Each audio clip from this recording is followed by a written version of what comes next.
bora! Acordando, porque agora tá? Se você cochilou durante a aula, agora na revisão eles ficam ligados, professor. Ficam antenados, quer encostar? Encosta.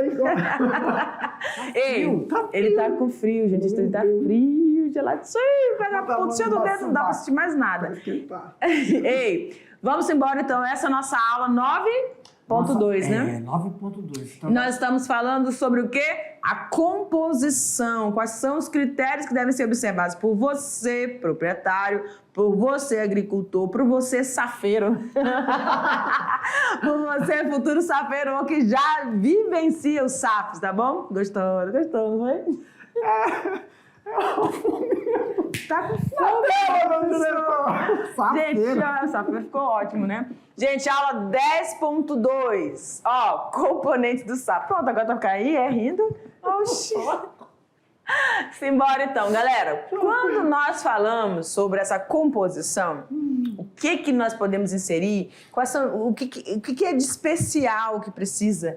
Ele fica com essa cara. O que de especial que precisa para compor isso? A gente pontuou duas situações. A escolha, né? Então, na aula a gente falou que para compor essa escolha, você deve levar em conta o quê? As culturas em relação ao valor de produção dentro das regiões, ou seja, dentro dos estados que estão inseridos aí na Amazônia. Menina, a gente ouve cada coisa nesse estúdio. Tá bom? E aí, quando a gente falou disso, a gente mostrou para vocês aí várias... Aqui. Olha só, levar em conta a importância da cultura, o valor dessa cultura. E sempre fazer em relação a quê? Professor, isso que nós vamos produzir é para manutenção da família ou é para economia? Aí nós vimos que tem o quê, pessoal? Nós temos que, o produtor ele tem que pensar, ele tem que fazer uma escolha quando ele vai ver qual tipo de sistema de SAF. Que é o processo de necessidade básica, alimentação nutricional da família, e depois, sociocultural, manter essa característica sociocultural da família e também ecológica. Isso. E para isso ele tem que seguir alguns requisitos aí que nós vamos mostrar. Ciclo de vida, das diferenças de espécies, período, né? Como assim? De oferta. Dentro da floresta, tem ali alguma nativa que tem ciclo definido ou ela é o ano todo? Para fazer... Para que eu veja, não, lá são ciclos. E qual é a cultivar que eu posso inserir no intervalo desse daí? Sejam de uso do conhecimento agrícola. O que é esse seja de uso do conhecimento agrícola em relação ao que possui no mercado? A demanda.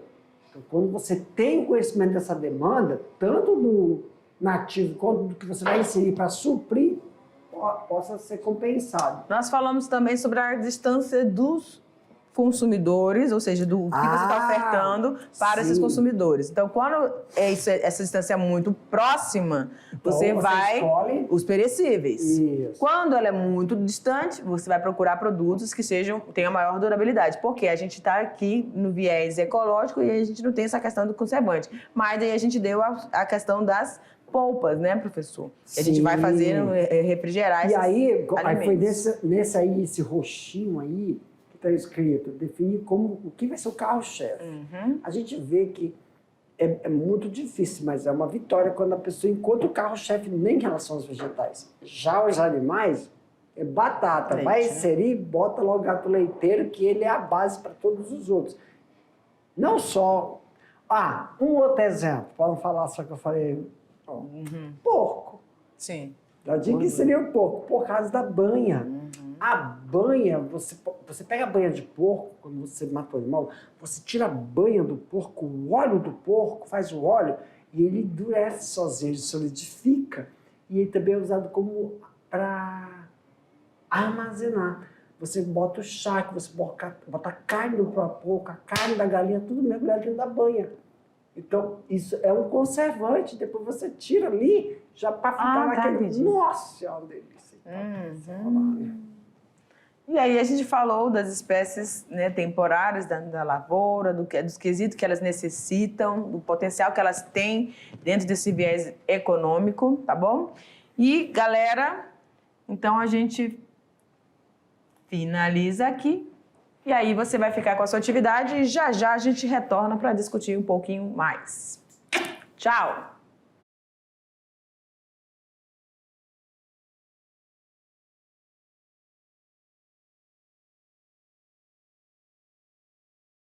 Então, vai dar tempo não. Oi!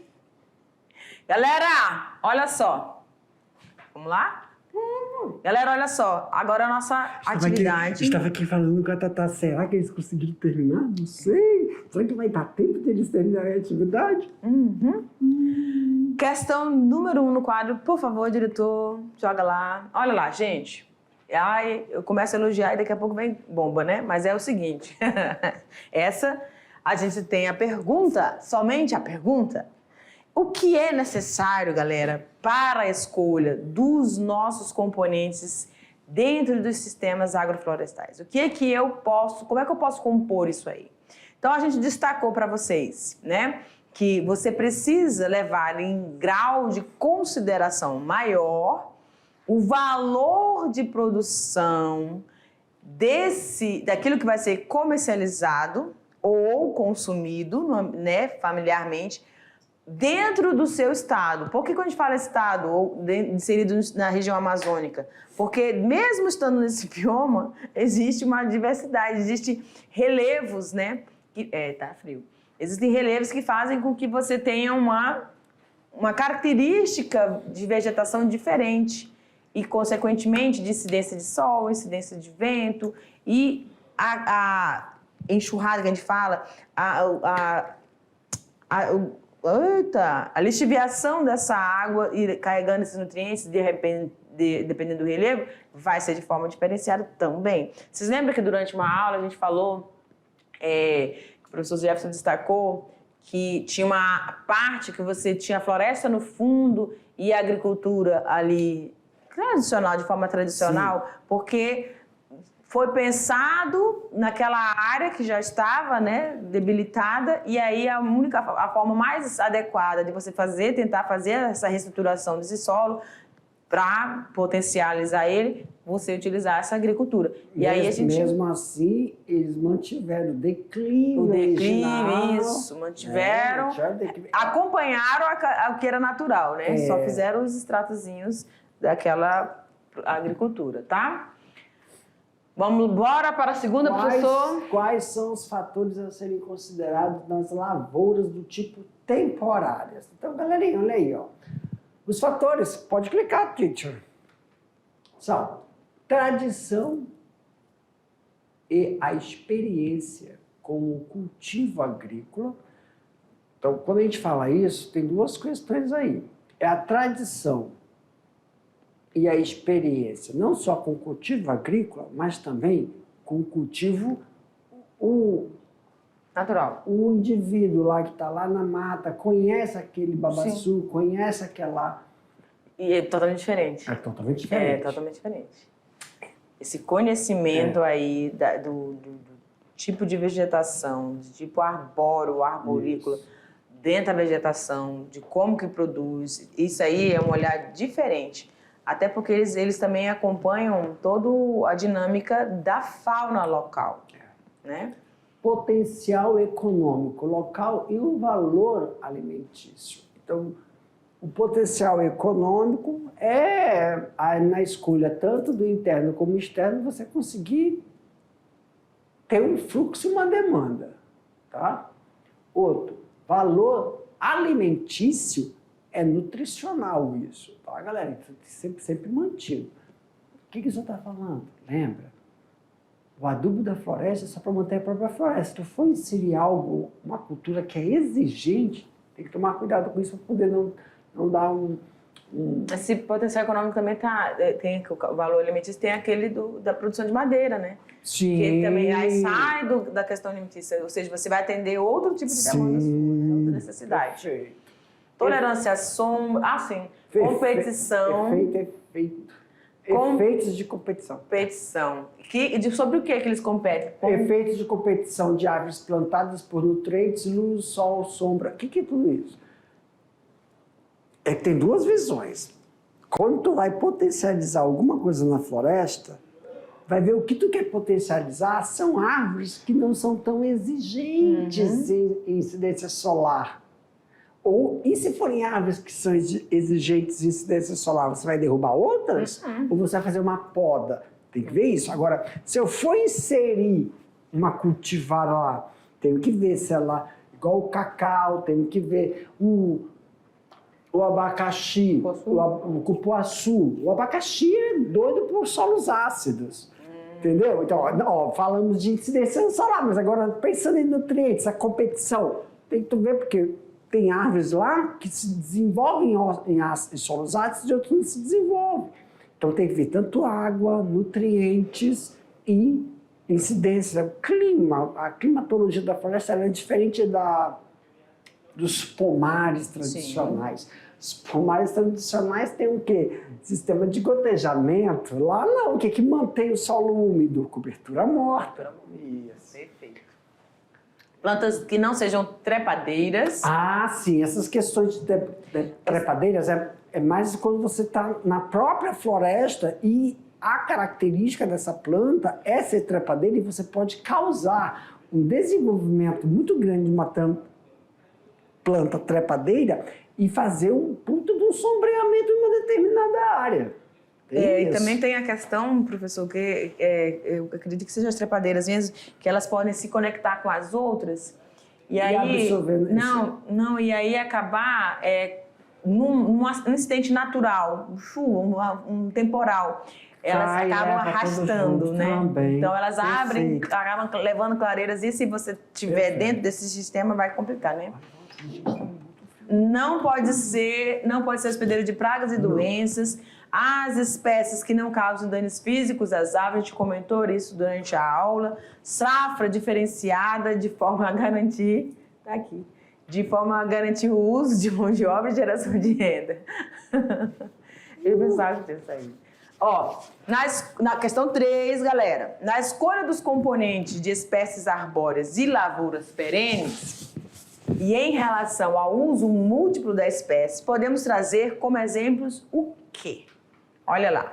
Produção de alimentos, só que aí não é só alimentos, a gente fala madeira, não é só madeira, a gente fala lenha, não é só lenha, a gente fala de frutos, fornecimentos de serviços, esse fornecimento de serviço ambiental aí é quando a gente está falando de regiões que a gente quer o quê? Restaurar, regiões que nós temos que devolver toda aquela dinâmica da fauna e da flora. Isso possibilita um bom desenvolvimento. E o desenvolvimento não é só o que a gente vê, Tatá, também é aquele que a gente não vê. A gente fala muito de planta, fala muito de vegetal, mas é a restauração dos micro-organismos que constituem aquele solo. Tanto micro-organismos, vamos falar lá de agentes decompositores e outras coisas que nós nem falamos agora. Essa pergunta, essa resposta aqui me fez lembrar que são os biosinalizadores. E os biosinalizadores pegam uma estratificação grande de exemplares, né? Tanto dos anuros como de fungos e bactérias, associações aí. E que o ar está purificado ou não, né? Perfeito! Podemos passar? Sim. Quais as vantagens de safras diferenciadas na propriedade? A possibilidade de safras diferenciadas de forma a garantir o uso de mão de obra e geração de renda em várias épocas do ano. Só que aí, pessoal, só a sinalização. Safra diferenciada não é aquela safra que, não é época eu consegui dar. Nesse sentido, são safras de diferentes produtos que vão ocupar uma janela que não tem como ofertar aquele produto. É a diversidade. Não tem. A variedade de espécies nessa questão é totalmente diferente da agricultura tradicional. Perfeitamente. Tá? E a nossa última questão. Quanto ao escoamento da produção no sistema agroflorestal, agroflorestais, o produtor precisa levar em consideração certos quesitos para garantir a qualidade e rentabilidade. Quais são esses pontos a serem observados? The answer is... Vamos lá. Se a propriedade for próxima dos mercados consumidores, a recomendação, espécies perecíveis. Se for distante e de difícil acesso, a sugestão é optar por cultivos que tenham maior durabilidade.